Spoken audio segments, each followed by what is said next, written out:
Buenas tardes, jóvenes. Hoy día vamos a desarrollar el solucionario de química tomado en el examen de la UNI del presente año 2023. Primera pregunta: ¿cuál de las siguientes alternativas es correcta? Alternativa A: el fluoruro de bario presenta dos enlaces covalentes. Analicemos. El bario es un metal del grupo 2A, el flúor es un no metal del grupo 7A, y entre metales y no metales de los grupos 2 y 7A se forman compuestos iónicos, y los compuestos iónicos tienen enlaces iónicos, no tienen enlaces covalentes. Entonces es incorrecta esa afirmación. La fórmula del hidróxido de aluminio, la alternativa B, es AlOH3. Observemos, analicemos. El aluminio es del grupo 3A y su estado de oxidación principal es 3. El hidroxilo tiene una carga de -1. Por lo tanto, si hacemos aquí un balance de cargas para que se produzca el compuesto respectivo, vamos a obtener AlOH3, y por lo tanto la alternativa B es la correcta.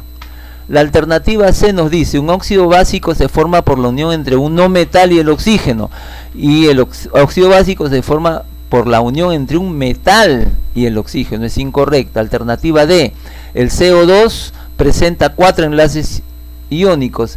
El dióxido de carbono es una molécula apolar y por lo tanto presenta enlaces covalentes por ser molécula, no presenta enlaces iónicos. Y la alternativa E: el cloruro de calcio es una sal terciaria. Aquí tenemos la fórmula del cloruro de calcio y vemos que es una sal binaria porque presenta exclusivamente dos elementos, el calcio y el cloro. Pregunta 2. ¿Cuál no corresponde a un cambio químico? Tenemos igual 5 alternativas. La alternativa A nos dice la disolución del cloruro de sodio en agua. Bueno, acá tenemos, ¿no?, una rápida lectura: disolución de cloruro de sodio en agua, fermentación de azúcares, oxidación de un metal, digestión biológica y reacción redox. Como podemos ver, la B, la C, la D y la E, todos representan procesos químicos, cambios químicos: fermentación, oxidación, digestión, ¿no? Los alimentos se transforman, ¿no?, en nutrientes, y una reacción evidentemente pues también es un proceso químico o reacción química. Entonces la alternativa sería la A: la disolución del cloruro de sodio en agua, es decir, el cloruro de sodio se dispersa en un solvente como el agua y no ocurre ninguna reacción química. Entonces aquí tenemos: la disolución es la dispersión del soluto cloruro de sodio, en este caso en un solvente que es el agua. No hay un cambio químico y por lo tanto la A sería la respuesta a marcar. La B, como decía, la fermentación, oxidación, digestión y reacción son términos que implican reacciones químicas, por lo tanto son cambios químicos.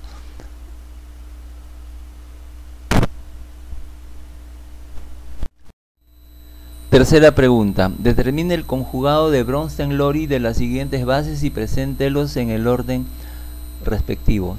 Acá tenemos las 3 bases. Por definición, las bases son aquellas que aceptan protones, es decir, con mayor precisión aceptan iones hidróneo. Observemos entonces lo siguiente: las bases aceptan protones, los iones hidróneo. En el primer caso, el NH2 con carga negativa va a aceptar al ion hidróneo y se va a transformar en amoníaco. En el segundo caso, el ion cianuro va a aceptar al ion hidróneo y se va a transformar en ácido cianhídrico.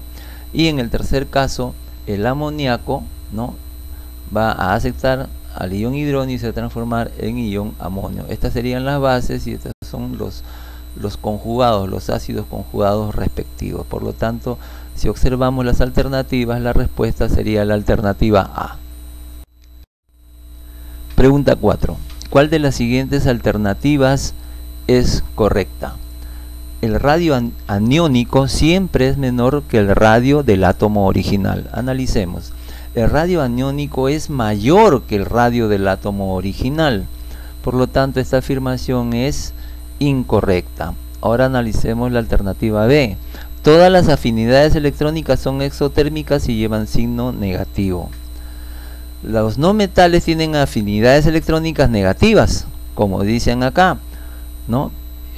Pero los metales no tienen afinidad electrónica positiva porque necesitan que se les dé energía para que se pueda producir la reacción química. Por lo tanto, la alternativa B es incorrecta. La alternativa C, la energía de ionización es la energía necesaria para arrancar un electrón de un átomo de un compuesto sólido y convertirlo en anión. Analicemos, es la energía necesaria para arrancar un electrón de un átomo neutro, no de un átomo de un compuesto sólido. Y este átomo debe estar en estado gaseoso, por lo tanto la alternativa C es incorrecta. La alternativa D, el radio catiónico siempre es menor que el radio del átomo original. El radio catiónico siempre es menor que el radio del átomo original, porque precisamente se le ha arrancado pues electrones de su capa de valencia. Entonces la alternativa D es la correcta. Y la alternativa E, que dice que la electronegatividad es la energía que se debe aplicar a un átomo para atraer un electrón hacia sí mismo, analizando diremos que la electronegatividad es la medida de la capacidad de un átomo de atraer electrones. No es la energía que se debe aplicar a un átomo. Por lo tanto, esa alternativa es incorrecta. Pregunta 5. Para el siguiente hidrocarburo, indique cuál es el nombre IUPAC correcto.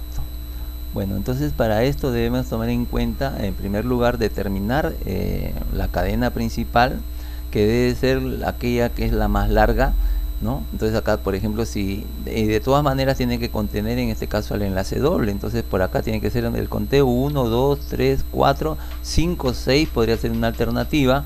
1, 2, 3, 4, 5, 6 podría ser otra alternativa. Bueno, entonces es aquella cadena larga y que sea la más simple posible en lo que se refiere a sus sustituyentes, ¿no? Entonces la más simple posible va a ser como la que vemos a continuación. A ver, observemos, aquí sería el carbón 1, el 2, el 3, el 4, el 5 y el 6, ¿no? ¿Por qué la más simple posible? Porque aquí vamos a tener un sustituyente y acá, estos sustituyentes de acá son etil, este sustituyente de acá es metil y este es el isopropil, ¿no? Esa es, digamos, la alternativa más que nos da los sustituyentes de la manera más simple posible. Entonces ahí tengo el carbón 1, 2, 3, 4, 5 y 6, como ya se había dicho. Y ahora continuamos. Entonces, como la cadena principal tiene 6 carbonos, entonces se llamará hexeno por la presencia del enlace doble. En la posición 2 tenemos al isopropil, ¿no? En la posición 3 y en la posición 4 tenemos los radicales etil, y en la posición 5 tenemos al radical metil. Entonces armamos este rompecabezas y la respuesta sería la que apreciamos, que coincide exactamente con la alternativa B. Pregunta 6. El aire de espacios cerrados puede contener formaldehído, H2CO, sustancia tóxica, debido a que muebles y pisos están hechos de resina que contiene formaldehído. Para evitar su acumulación en interiores se hace circular el aire por un purificador que contiene permanganato de potasio, que en medio básico convierte al formaldehído a ion formiato, menos tóxico. Nos dan la ecuación química respectiva y nos piden calcular el valor de la relación molar de la ecuación balanceada.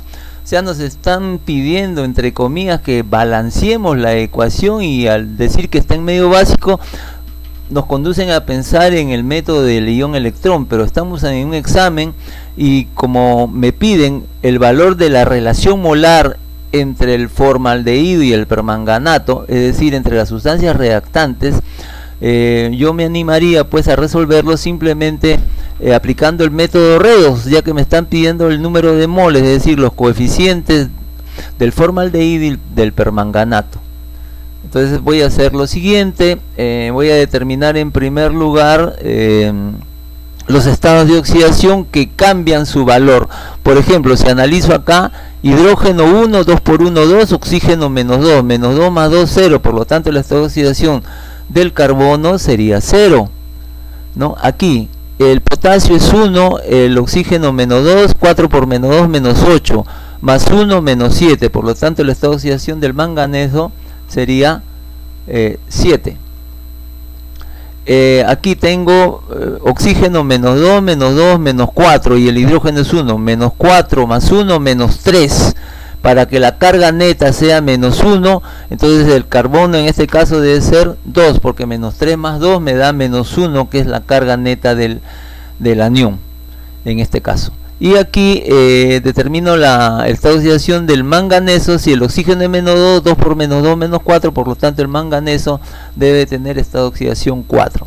Entonces aquí ya tengo pues los elementos que cambian su estado de oxidación, ¿no? Entonces hacemos lo siguiente, ¿no? Aquí tenemos el carbono que pasa de 0 a más 2, ¿no? Que es lo que estamos viendo en la ecuación. Y para pasar de 0 a más 2 ha perdido 2 electrones. Luego analizamos el manganeso, que de 7 pasa a carga más 4. Por lo tanto, para que se produzca este cambio de estado de oxidación ha tenido que ganar 3 electrones. Entonces lo que vamos a hacer ahora, vamos a eliminar los electrones al momento de sumar estas dos semiecuaciones.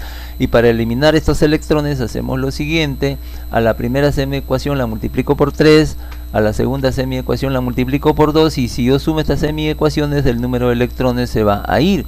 Pero a mí, ¿qué cosa me va a interesar? Que este 3 me va a dar el coeficiente del carbono. Entonces regresamos aquí a la ecuación original. Este 3 me está dando el coeficiente donde se encuentra el carbono, y este 2 me está dando el coeficiente del manganeso. Entonces este 2, aquí está el 2, acá completo, acá sería 3 y acá sería 2. Pero a mí me interesan estos dos datos de acá, porque esa es la pregunta: el valor de la relación molar entre el formaldehído y el permanganato. Entonces, como podemos apreciar, es 3, 2, ¿no? Y 3 entre 2 da el valor de 1.5. Pregunta 7. El acetileno es un gas inodoro e incoloro usado para trabajos en soldadura. Determine la cantidad máxima de acetileno en gramos que se podrá obtener si se mezcla 50 gramos de carburo de calcio con agua. Asumo un rendimiento del 100% y me dan la ecuación química. Un rápido vistazo a la ecuación química, veo que se encuentra desbalanceada. Acá hay 4 hidrógenos en los productos, mientras que en los reactantes solamente hay 2. Me permite entonces hacer un rápido balanceo por tanteo. Ya tengo los 4 hidrógenos, y ahora tengo 2 oxígenos, y también tengo 2 oxígenos tanto en reactantes como productos. Por lo tanto ya está la ecuación química balanceada. Ahora, la pregunta es con respecto al acetileno, que es el C2H2, y me dan como dato los 50 gramos de carburo de calcio. O sea, tengo que relacionar estas dos sustancias. Para ello, en primer lugar, determino la masa molar del carburo de calcio, que es 64. Luego la masa molar del acetileno, que es 26, ¿no? Esto lo hago con los datos que me dan, creo que es súper sencillo, no es necesario explicar. Por si acaso explico una. Calcio 40, carbono 12, 12 por 2, 24, más 40, 64. Ya, ahí está.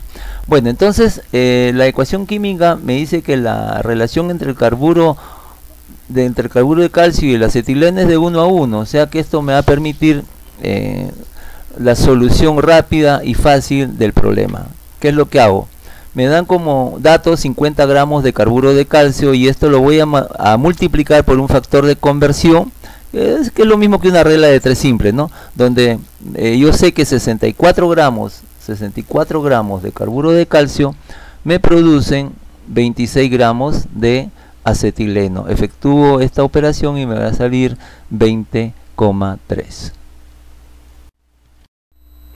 Pregunta 8. Indique cuál de las siguientes especies químicas son isótonos, igual número de neutrones. Nos dan 4 propuestas: el selenio, el cloro, el bromo y nuevamente el cloro, pero todos ellos en estado aniónico, es decir, con pérdida de electrones.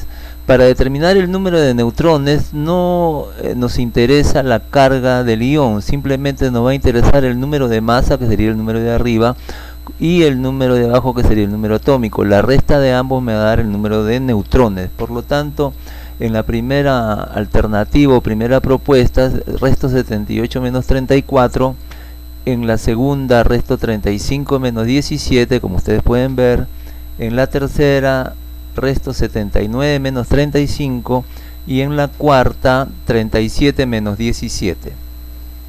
Y observamos que en la alternativa 1 y la alternativa 3 nos da el mismo resultado, es decir, igual número de neutrones.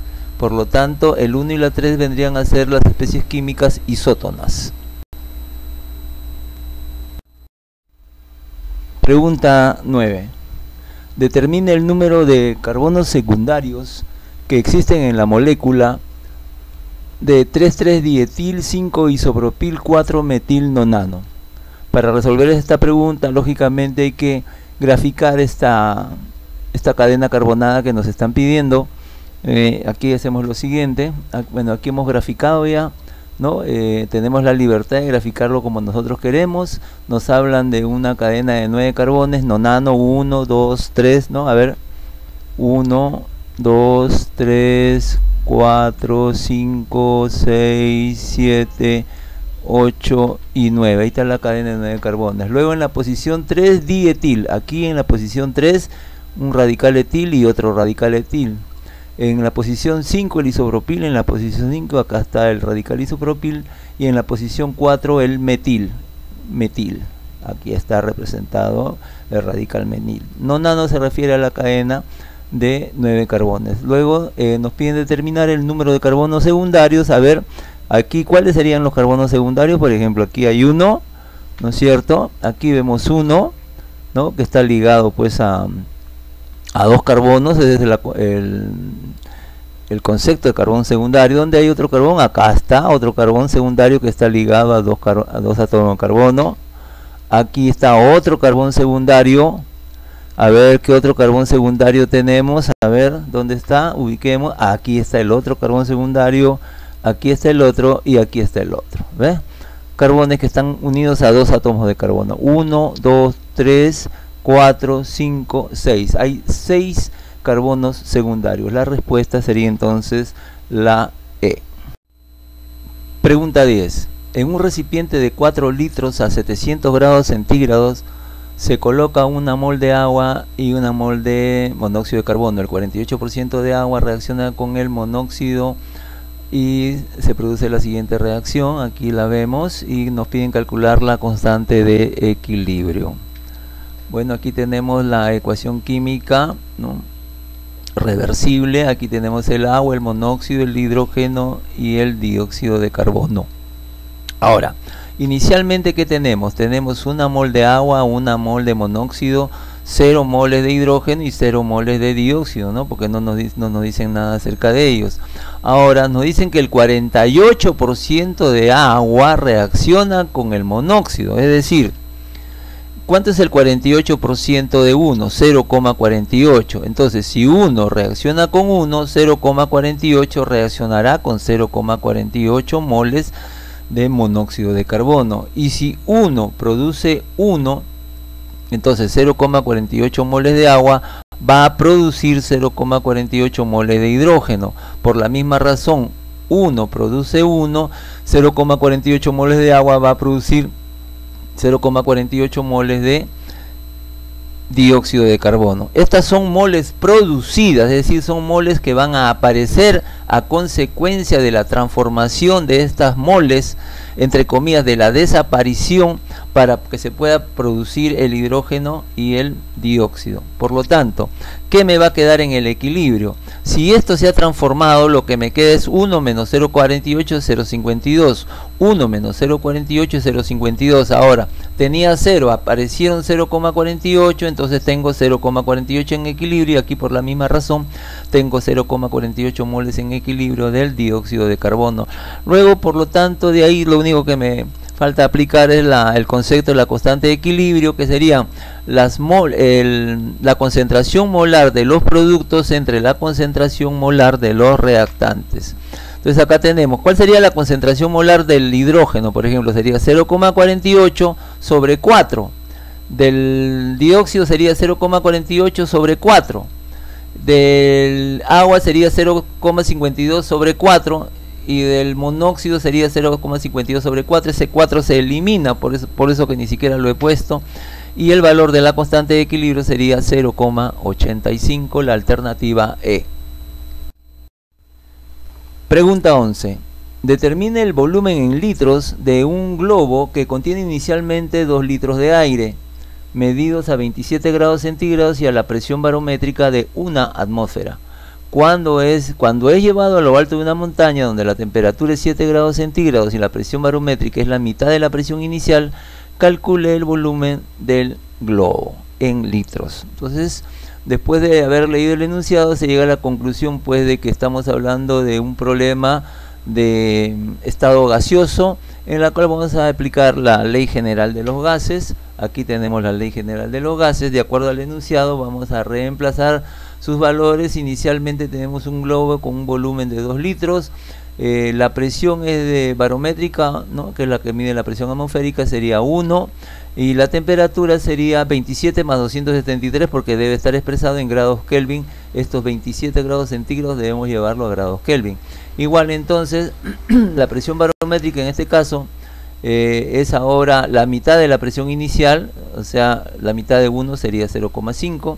El volumen es lo que nos piden hallar, y la nueva temperatura en lo alto de esa montaña es de 7 grados centígrados, los cuales tengo que añadirle los 273 para llevarlo a grado Kelvin. Determino el valor del volumen que tiene ahora el globo, es 3,73. Pregunta 12. Un elemento común en la corteza terrestre tiene los siguientes números cuánticos para su último electrón: 4, 0, 0, menos 1 medio. Calcule a qué periodo y grupo respectivamente pertenece el elemento.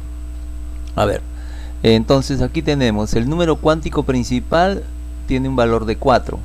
El número cuántico secundario, el segundo de acá, tiene un valor de 0, L igual 0, el azimutal.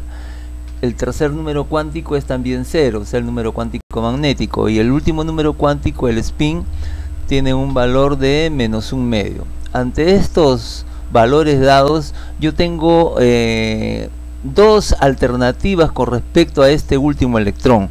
La primera alternativa es que podría ser 4s1 la configuración electrónica, y la gráfica de este orbital, ¿no?, estaría representado de la siguiente manera, aunque también podría ser 4s2, ¿no es cierto?, donde el último electrón, ¿no?, sería este de acá de la derecha con un spin de menos 1 medio, y si ponemos este electrón en este lado, pues no estamos cometiendo ningún error, estaríamos en lo correcto. Entonces hay dos posibilidades en base a estos 4 números cuánticos.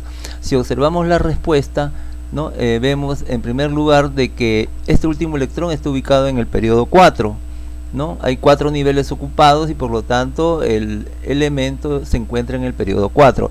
El S1 me estaría indicando que este elemento pertenece al grupo 1A o grupo 1, y si fuera S2, como termina la configuración, pertenece este elemento al grupo 2A o grupo 2. Si examinamos las alternativas, la correcta o la real sería la alternativa A, 4,2. Pregunta 13. Marque la alternativa correcta. Según la imagen mostrada, que presenta varios vasos con soluciones acuosas, donde cada esfera representa una unidad arbitraria de masa de soluto disuelta en agua, identifique qué soluciones tienen la misma concentración. A ver, aquí es importante apreciar el gráfico que nos dan como dato. Entonces, que de acuerdo a esta apreciación, a esta observación, vemos que en la solución A hay 12 unidades de masa en 500 mililitros de solución. En B hay 9 unidades, solamente contamos los puntitos, ¿no? Entonces hay 9 unidades de masa por 500 mililitros de solución. En C hay 4 unidades de masa por 500 mililitros de solución. En D hay 6 unidades de masa por 250 mililitros de solución. Y en E hay 3 unidades de masa por 250 mililitros de solución. Entonces aquí tenemos que observar, porque nos están diciendo que algunas de estas deben tener la misma concentración. Entonces no hay que ser un gran matemático para darse cuenta que si aquí simplificamos, ¿qué vamos a obtener? Si sacamos mitad, ¿qué vamos a obtener? 6 sobre 250, que es lo mismo que la solución D, que tiene la misma concentración, 6 sobre 250. Entonces podríamos afirmar que A y D son las soluciones que tienen la misma concentración. Pregunta 14. Respecto al siguiente compuesto Br2, o marque la afirmación verdadera. Su nombre es dióxido de bromo. Dióxido de bromo, analicemos. Dióxido de bromo implica 2 oxígenos y un bromo, ¿no es cierto? Esta sería la fórmula correspondiente a la afirmación A, que no coincide con el dato que nos dan en el enunciado. Entonces la A es falsa. B, el número de oxidación del átomo de bromo es -1. Vamos a asumir que el número de oxidación del bromo no lo conocemos y sea X. Entonces, si yo quiero hallar el número de oxidación del bromo, haría esta ecuación: 2 por X, y el estado de oxidación del oxígeno es -2. 2 por X menos 2, esta suma debe ser igual a 0 en cualquier compuesto químico, y por lo tanto el valor de X, es decir, el estado de oxidación del bromo, me daría 1, lo cual contradice a la afirmación de la alternativa B, por lo tanto es falsa. La alternativa C, su nombre es monóxido de dibromo. Monóxido significa un átomo de oxígeno, dibromo significa 2 átomos de bromo. Coincide precisamente con la fórmula dada en el enunciado. Esta sería la respuesta verdadera, o la alternativa verdadera. El D, corresponde a un óxido básico. Si en la fórmula tengo un no metal con un oxígeno, este sería un óxido ácido, no sería un óxido básico. Y la E, su nombre es óxido brómico. Si nos vamos a la nomenclatura tradicional, el nombre de este compuesto sería anhidrido hipobromoso. Por lo tanto, la afirmación verdadera es la, como ya habíamos dicho, es la alternativa C. Pregunta 15. ¿Cuál es la fórmula química del compuesto formado por la unión electrostática de los iones aluminio y sulfuro? Para responder esta pregunta necesitamos pues ubicar al aluminio en la tabla periódica. El aluminio es del grupo 3A y el sulfuro, que se refiere al azufre, es del grupo 6A. Entonces, aluminio, por pertenecer al grupo 3A, su estado de oxidación es +3, y el azufre, por pertenecer al grupo 6A, su estado de oxidación negativo es -2. Por lo tanto, el compuesto que se va a formar al unir químicamente estos dos elementos va a ser el siguiente: el aluminio con carga +3, el azufre con carga -2, hacemos el intercambio respectivo, ¿no? El conocido método del aspa, y obtendríamos la fórmula del sulfuro de aluminio, L2S3, que sería la alternativa D. Pregunta 16. El enlace iónico se presenta entre iones de carga opuesta que se han formado debido a una transferencia de electrones. Al respecto, indique la secuencia correcta después de determinar si la proposición es verdadera o falsa.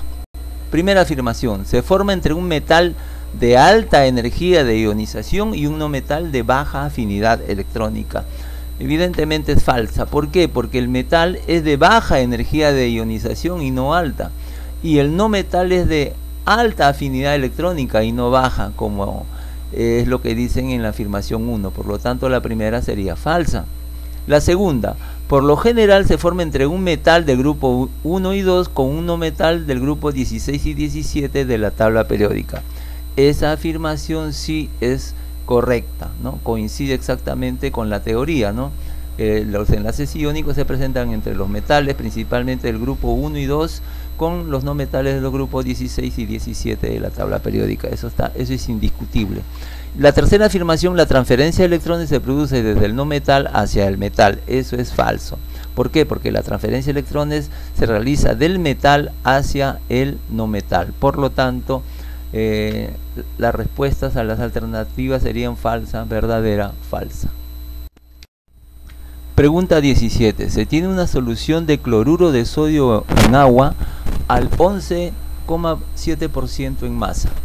Densidad de la solución 1,15 gramos por mililitro. Calcule la concentración en moles por litro.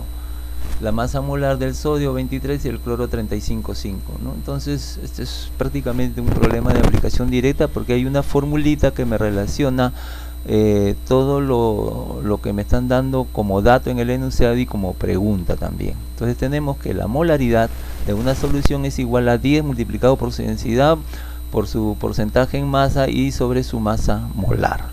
Entonces aquí tenemos todos los datos necesarios. Bueno, la masa molar la podemos deducir en base a la fórmula. El cloruro de sodio es NaCl, cloruro de sodio. La masa del sodio es 23, la del cloro es 35,5, por lo tanto podemos deducir fácilmente la masa molar. Reemplazamos en nuestra formulita 10 por la densidad es 1,15, como dice el enunciado. El porcentaje en masa es 11,7, como dice el enunciado. Y la masa molar, la que tenemos aquí, es esta suma. Aplicamos la resolución y obtenemos el valor de 2,3. Pregunta 18. ¿Cuál de las siguientes especies químicas es diamagnética? Tenemos entonces que realizar la distribución de electrones por orbitales para darnos cuenta cuál es la diamagnética, o sea, cuál se encuentra con sus orbitales apareados. Veamos, aquí hemos realizado la distribución electrónica del boro 5 y si representamos el último electrón, este se va a encontrar desapareado. Hacemos lo mismo con B, es nitrógeno 7 y por lo tanto hacemos su configuración electrónica, termina en 2p3, graficamos y tenemos electrones desapareados. Hacemos lo mismo con la alternativa C, que nos dice que tiene solamente 11 electrones porque tenía 12 originalmente, pero como se trata de un catión le quitamos 1 y tendría 11 electrones. Ahí están los 11 electrones y por lo tanto si graficamos este electrón sería un electrón desapareado. Analizamos la alternativa D, ¿no? 3 electrones originalmente, pero como ha perdido 2, entonces tendría solamente un electrón, de ahí su configuración electrónica 1s1 y por lo tanto sería un electrón desapareado. En la alternativa E tenemos 10 electrones, 9 originalmente más 1 porque está cargado negativamente, 10 electrones. Aquí tenemos su configuración electrónica y ahí está su representación de los últimos del último subnivel y observamos que tienen todos sus electrones apareados y por lo tanto sería la sustancia diamagnética, el flúor, ¿no? el anión flúor. Pregunta 19. El fosgeno es un compuesto muy utilizado en la fabricación de plásticos y de pesticidas. Este compuesto se puede sintetizar según la siguiente reacción. Nos dan la reacción química reversible y nos dan los datos de las concentraciones de los reactantes y del producto. Entonces nos piden calcular el valor de la constante de equilibrio. Entonces es un problema de aplicación directa porque si partimos de la definición de constante de equilibrio, que es igual a la concentración molar de los productos sobre la concentración molar de los reactantes, ¿no? El único producto que tenemos es COCl2 y los reactantes son monóxido de carbono y cloro. No hay exponentes, o mejor dicho, hay exponentes unitarios porque los coeficientes son la unidad y por lo tanto la solución pasaría por simplemente reemplazar los valores. Si reemplazo esos valores me va a dar el valor de 60 como la constante de equilibrio. Última pregunta. Una de las etapas de la conversión de amoníaco a ácido nítrico consiste en la conversión de amoníaco a monóxido de nitrógeno. Tenemos la ecuación como dato, la ecuación química con respecto al enunciado. Me dicen que se hace reaccionar 1,8 moles de amoníaco con 2 moles de oxígeno y nos piden calcular la masa de agua. Nos dan el dato del amoníaco y del oxígeno y nos piden calcular la masa de agua. Este es el caso del reactivo limitante. Tengo dos datos, debo utilizar uno de ellos. Para saber cuál utilizar, entonces divido el 1,8 moles de amoníaco entre su respectivo coeficiente y me sale 0,45. Me dan 2 moles de oxígeno, lo divido entre su respectivo coeficiente y me sale 0,4, lo que me está dando a entender de que el oxígeno es el reactivo limitante y por lo tanto con él debo trabajar con las 2 moles de oxígeno. y por lo tanto aplicamos ya el método de los factores de conversión. Tengo 2 moles de oxígeno, ese es mi punto de partida, ese es el dato que me dan, pero la ecuación química me dice que 5 moles de oxígeno producen 6 moles de agua, y aquí está, 5 moles de oxígeno producen 6 moles de agua. Lo pongo convenientemente porque, como ustedes observarán, las moles de oxígeno se van a eliminar. Ahora, una mol de agua contiene 18 gramos de este compuesto, y por lo tanto hago la operación respectiva y me sale como valor el 43,2 gramos de masa de agua. Y eso sería todo, jóvenes. Siempre estudien, esfuércense, y si no, pues si no está claro, pregunten a través de este medio.